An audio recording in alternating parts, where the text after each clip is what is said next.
यानंतर लगेचच पंचशील ध्वजाचं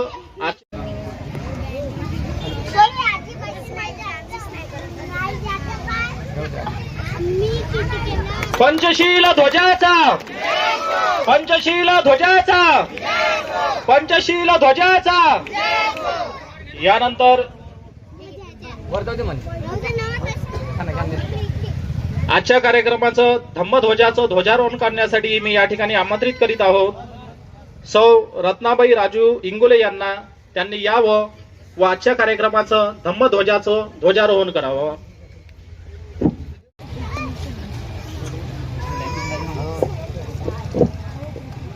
धम्मध्वजाचा धम्मध्वजाचा धम्मध्वजाचा. यानंतर संपूर्ण भारताला स्वच्छतेच्या माध्यमातून अंधश्रद्धा दूर कशी करावी, शिक्षणाचं महत्व कसं करावं, स्त्री शिक्षणावर भर द्यावा असा डॉक्टर बाबासाहेब आंबेडकर ज्यांना संत गाडगे महाराज बाबासाहेब आंबेडकरांचा विश्वरत्न परमपूज्य डॉक्टर बाबासाहेब आंबेडकरांचा सम्राट अशोकांचा यानंतर आज डॉक्टर बाबासाहेब आंबेडकर यांच्या जयंतीच्या माध्यमातून मागच्या वर्षी सुद्धा आपल्या भाषणाच्या माध्यमातून प्रत्येकाच्या मनात जागा करणारी आणि जिच्या आवाजानं प्रत्येकाच्या मनात एक क्रांतीचा निर्माण होतो आणि प्रत्येक मुलीला असं वाटते की तिच्यासारखं आपण सुद्धा या ठिकाणी स्पीच दिलं पाहिजे आणि जिच्या आवाजात एक खरोखर कणखरपणा आहे अशी प्रकृती प्रियाताई सचिन अडोकार हिला मी या ठिकाणी आमंत्रित करतो की तिने आजच्या डॉक्टर बाबासाहेब आंबेडकर यांच्या जयंतीच्या माध्यमातून आपलं या ठिकाणी मनोगत व्यक्त करावं.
बुद्धांनी बुद्धी दिली, कबीरांनी दिले ज्ञान, ज्योतिबांनी ज्योत दिली, बाबासाहेबांनी दिले संविधान, बाबासाहेबांनी दिले संविधान.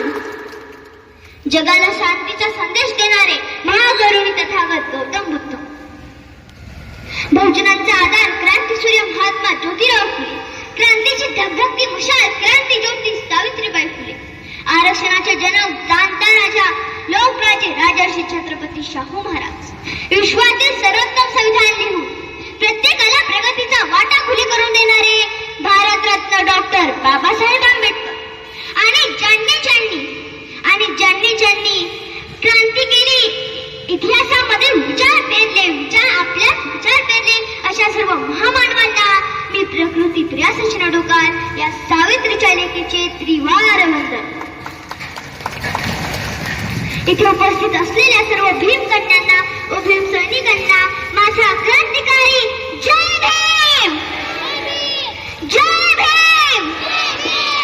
झोपी गेलेल्या माणसाला जागा करण्यासाठी त्याच्या तोंडावर पाण्याचे झपकारे मारावे लागतात आणि विचारांनी झोपी गेलेल्या माणसाला जागा करण्यासाठी इतिहासातील विचारांचे वफारे त्याच्या तोंडावर मारावे लागतात. तेव्हा तो जागा होतो आणि पेटून उठतो. मित्रांनो जर तुम्हाला एक वर्षाची सोय करायची असेल तर धान्य पेरा. जर तुम्हाला 100 वर्षाची सोय करायची असेल तर तुम्ही झाडे लावा. पण तुम्हाला जर हजारो वर्षांची सोय करायची असेल तर विचार पेरा. चांगले विचार हे माणसाला उत्कर्षाकडे घेऊन जातात, कारण या विचारांची ताकद काय आहे हे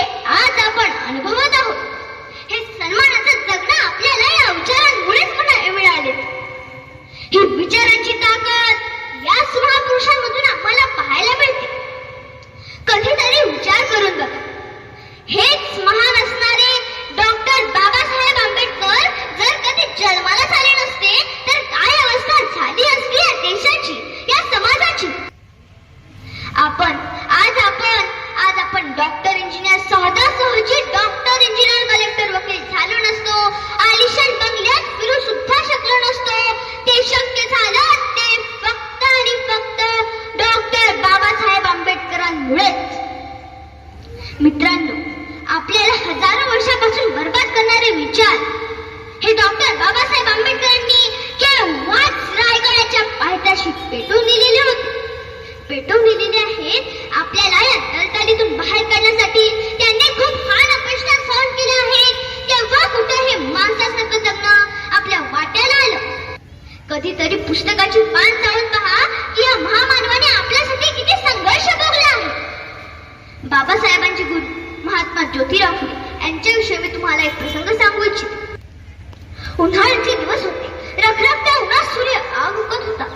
त्यामुळे सर्वत्रच पाण्याची कमतरता होती.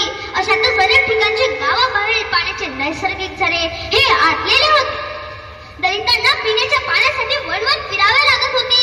या उलट ज्यांच्या विहिरींना पाणी होते ते आपल्या गाय म्हशींना सुद्धा यथेच्छ पाण्याने आंघोळ घालण्यात मग्न होते. अशा प्रकारचे चित्र गावागावात पाहायला मिळत होते.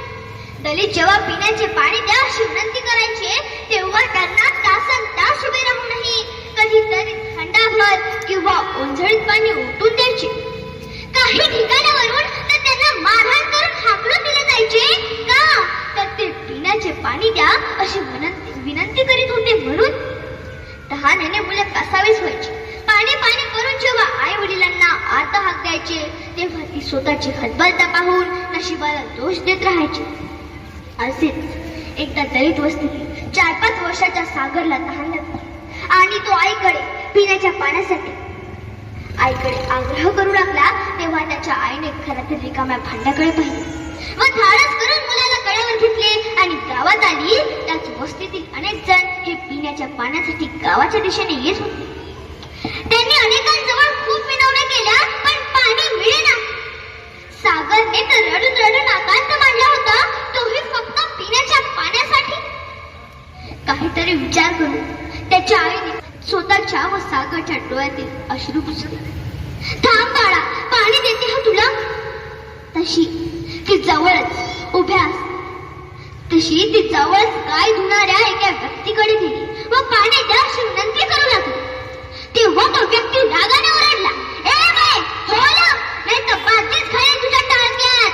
पुन्हा इथं दिसलीस ना तर चांगलाच तोंड काढेल. तशी तिला माघार घ्यावी लागली. जाता जाता जवळच जाणाऱ्या एका गटारीकडे तिने पाहिले व त्यातीलच पाणी ती आपल्या हाताने आपल्या मुलाला पाजू लागली. आई होती ना ती. तिला ती गटार न दिसता तिथे फक्त पाणीच दिसत होते. अनेकांनी पण कोणालाच काही वाटले नाही. जनावरांहूनही वाईट अवस्था तिथे लोकांची झाली होती. तेथूनच जात असणाऱ्या महात्मा फुलेंना हा सर्व प्रसंग दिसला. त्यांचे काळीच वेदनेने धडधडले. काय माणसांची जनावरांहूनही वाईट अवस्था झालेली बघून ज्योतिराव त्या स्त्रीकडे गतीने चालत येऊ लागले. तिथे जवळ उभे असणाऱ्या सर्व दलितांना भीती वाटली. कोण हा माणूस आपल्या दिशेने येतोय? आपल्याला मारणार तर नाही ना गटारीतील पाणी पिल्यामुळे?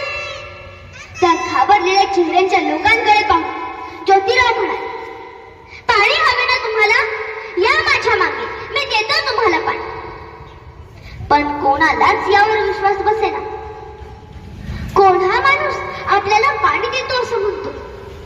आपण जे ऐकलं ते खरे ना की भ्रम झाला?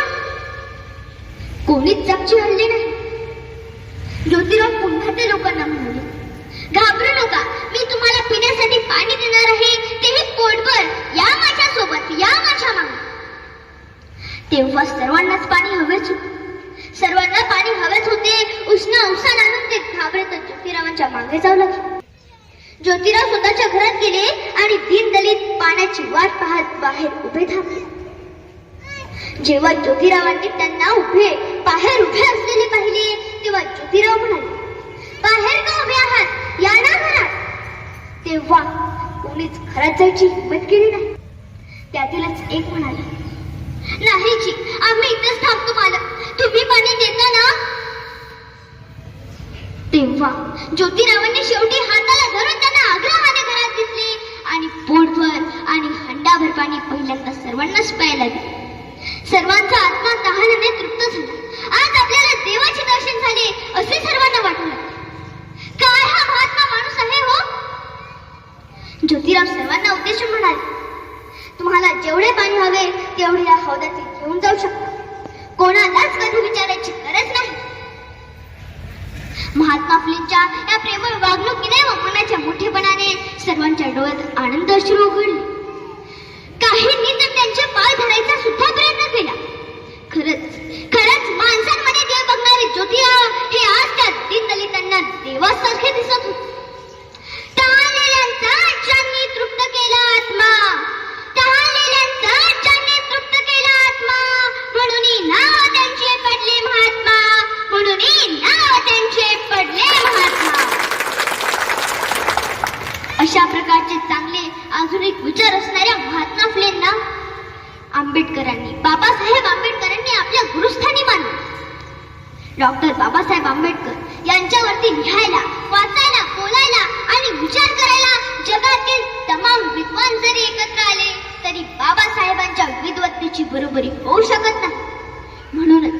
म्हणूनच कोल्हापूरचे लोकराजे राजर्षी छत्रपती शाहू महाराज हे मुंबईतील बाबासाहेबांच्या मुंबईतील घरात येऊन त्यांचा ज्ञानी यांचा राजा म्हणून गौरव करतात. एवढेच नाही तर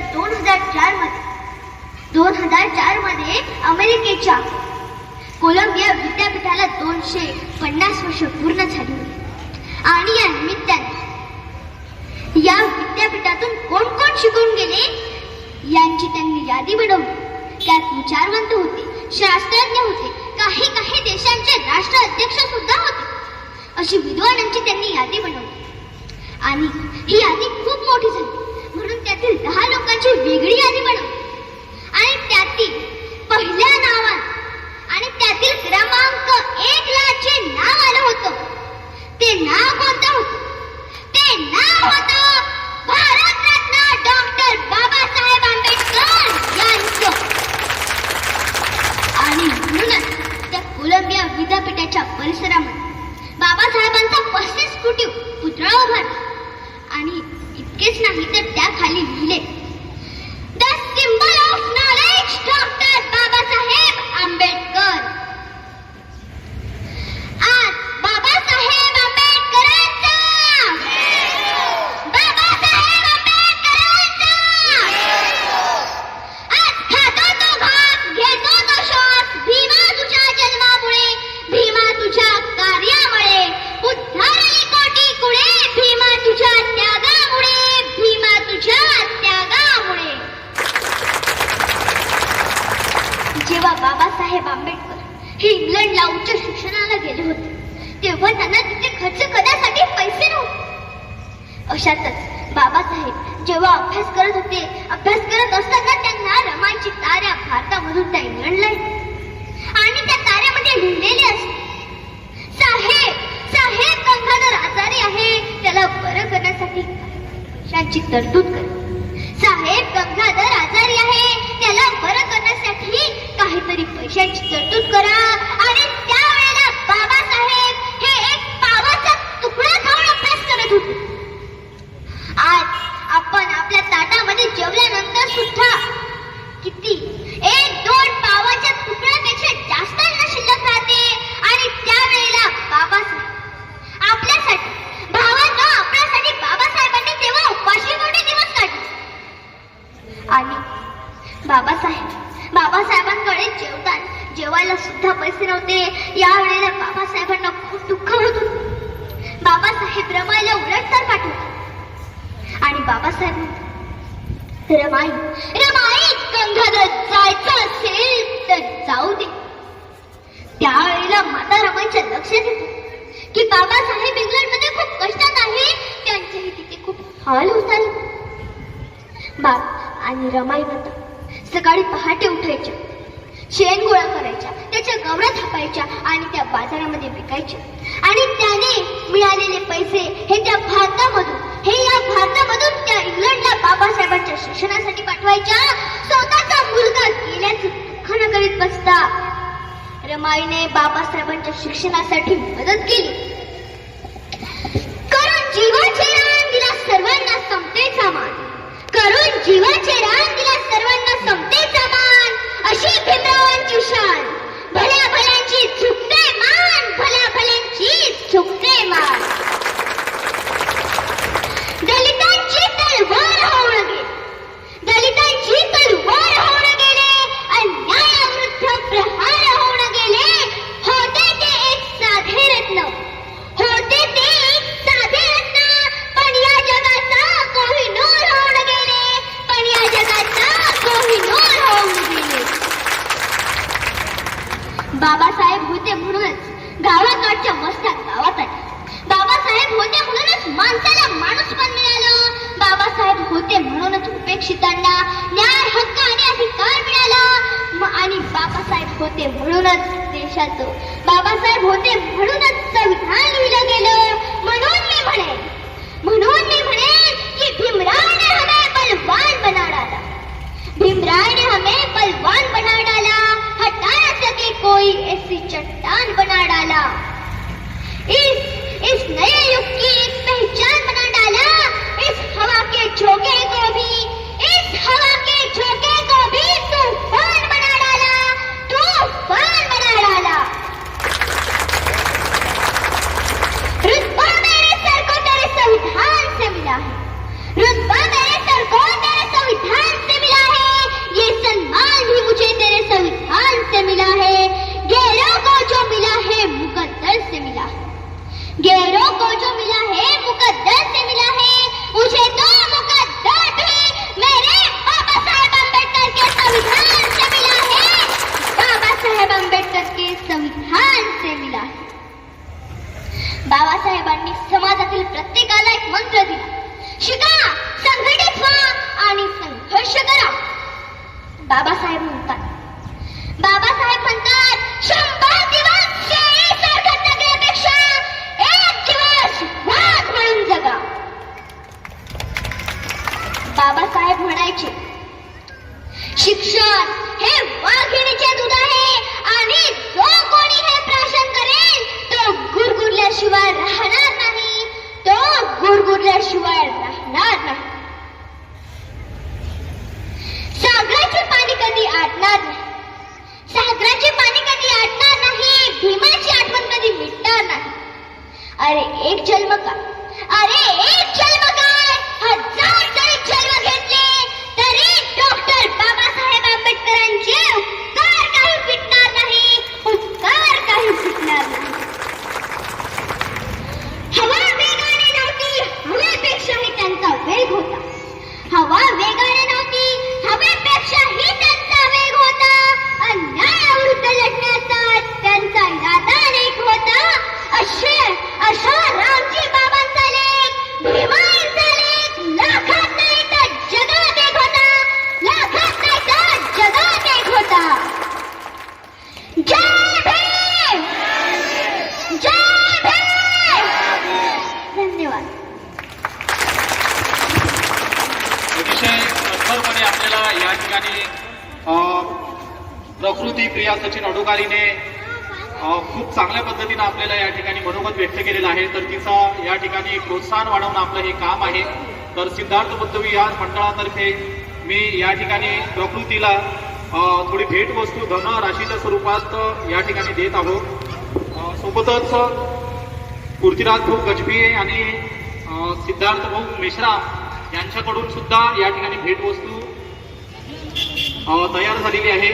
आणि केशव भाऊ गाडगे यांच्या माध्यमातून सुद्धा हिला धनराशी प्राप्त झालेली आहे. सोबतच सिद्धार्थ बुद्ध विहार मंडळातर्फे आपण काही तरुण मंडळींना या ठिकाणी आमंत्रित करूया.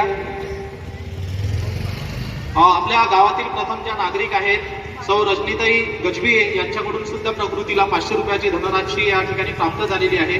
प्रोत्साहनपर या ठिकाणी आपल्याला तिचा उत्साह वाढवणे हे आपले आद्य कर्तव्य आहे. स्वतःसाठी तर आपण वर्षभर जगतो पण समाजासाठी आपल्याला या ठिकाणी जगायचं आहे. आणि हे सिद्ध आपल्याला या ठिकाणी याला प्रोत्साहनपर धनराशीच्या माध्यमातून आपल्याला द्यायचं आहे. भैया भाऊ लहाने यांच्याकडून सुद्धा 200 रुपयाचं धनराशीपर प्रोत्साहनपर बक्षीस या ठिकाणी प्राप्त झालेलं आहे. आपण टाळ्यांच्या गजरात प्रकृतीला सुरुवातीला खूप चांगल्या पद्धतीने प्रोत्साहन देऊया. सोबतच सिद्धार्थ बुद्ध विहार मंडळातर्फे संदेश सूर्यवंशी, राहुल मेश्राम, प्रनिल पांतावणे, नितीन बोरकर आणि मनीष मेश्राम यांनी थोडं समोर यावं. आपण भेटवस्तूच्या स्वरूपात सुद्धा तिला एक धनराशी प्राप्त करत आहोत सिद्धार्थ बुद्ध विहार मंडळातर्फे. तर यांनी यावं व तिचा एक प्रोत्साहनपर धनराशी देऊन तिचा उत्साह वाढवावा.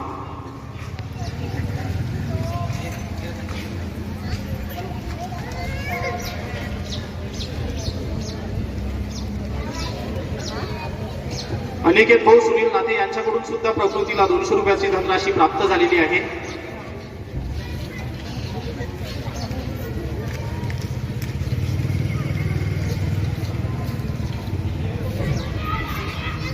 आपण टाळ्यांच्या गजरात पुन्हा एकदा प्रकृतीचं स्वागत करूया. रघुनाथ भाऊ गजबे यांच्याकडून सुद्धा प्रकृतीला 100 रुपयाची धनराशी प्राप्त झालेली आहे. तर या ठिकाणी अतिशय कणखर पद्धतीनं आपल्याला आजच्या दिवसाचं महत्व प्रकृतीने समजून सांगितलेले आहे. सोबतच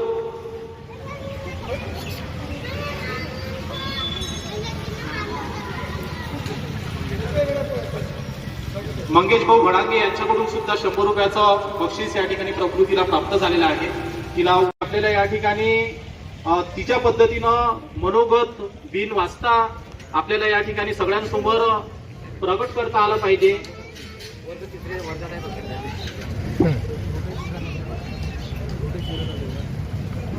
रोडे किराणा यांच्याकडून सुद्धा प्रकृतीला 200 रुपयाची धनराशी प्राप्त झालेली आहे. राजेंद्र भाऊ इंगोले यांच्याकडून सुद्धा 100 रुपयाचं बक्षीस प्राप्त झालेलं आहे. बापूराव इंगोले यांच्याकडून सुद्धा 200 रुपयाचं बक्षीस या ठिकाणी प्रकृतीला उत्साहपर प्राप्त झालेले आहे. सतीश भाऊ इंगोले यांच्याकडून 100 रुपये आणि जाकीर भाऊ यांच्याकडून सुद्धा 100 रुपयाचं बक्षीस प्राप्त झालेलं आहे.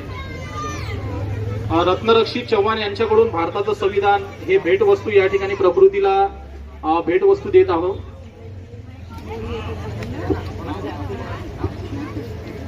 रत्नरक्षित चव्हाण यांनी थोडं समोर येऊन त्यांच्या हस्ते या ठिकाणी भेटवस्तू प्रकृतीला प्रदान करावी.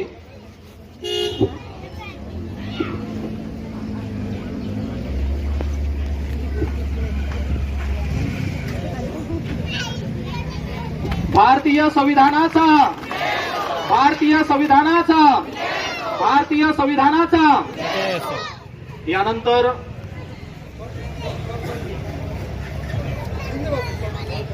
यानंतर महत्वाची सूचना अशी की आज संध्याकाळी आपण डॉक्टर बाबासाहेब आंबेडकर यांची जयंती. महत्वाचा संदेश जो डॉक्टर बाबासाहेब आंबेडकरांनी आपल्याला दिला होता की संघटना स्थापन केल्यापेक्षा संघटित होणं महत्वाचं.